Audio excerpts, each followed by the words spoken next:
No one has forgotten the shameful stunt Netanyahu pulled when he put yellow stars on Israel's delegation to the UN in the aftermath of the 7th of October Hamas attack, a stunt condemned by the chairman of Yad Vashem, the Holocaust Memorial, as dishonoring both the victims of genocide and the State of Israel.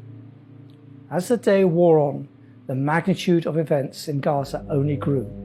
But the BBC's answer to this crisis of news values was Soviet.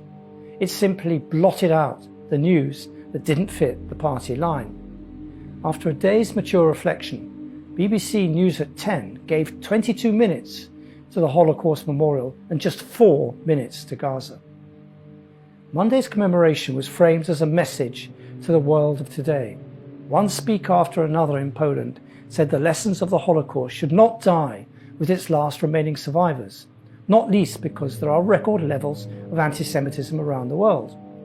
One cannot disagree with either of these statements, and yet the glaring parallels between what the Nazis did to the Jews and what the Jews are now doing to the Palestinians in Gaza and occupied West Bank over the past 15 months, parallels that are not just polemical, but the basis of 2 legal actions at the highest international courts, were Monday's elephant in the room. The debate about Israel's actions in Gaza is just as lively in Israel itself. 2 Israeli Holocaust historians, Daniel Blattman and Amos Goldberg, have drawn chilling comparisons and concluded, although what is happening in Gaza is not Auschwitz, it's of the same family, a family of genocide.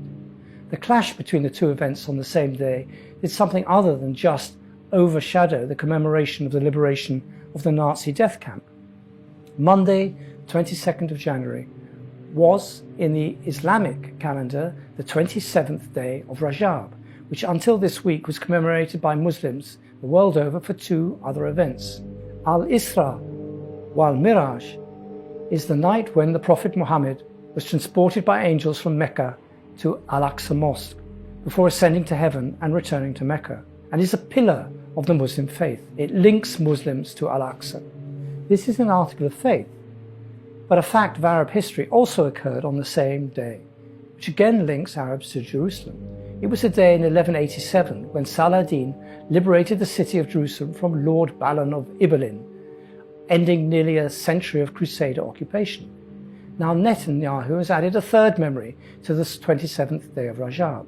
This is the first day in the history of the conflict when Palestinians have exercised their right of return to lands from which Israel is bending every sinew to expel them. All 3 events reinforce the Palestinian claim to Jerusalem as their national capital, and the Muslim belief that Jerusalem is a seminal part of their faith. The scenes this week of hundreds of thousands of Palestinians on their long march home with everything they have on their back are epic and historical because of the resonance this event will have for every generation of Palestinian to come. Gaza is proving that the Palestinian right to return is not only possible, but within reach. The end of the siege of North Gaza, however temporary, will go down in Palestinian history very much as the relief of Leningrad did in Russian history in the Second World War. That also happened on the 27th of January. This display of human resilience against overwhelming odds and in the midst of Hiroshima-scale destruction is the best reply Gaza can make to Netanyahu, to the international community, and now to US President Donald Trump.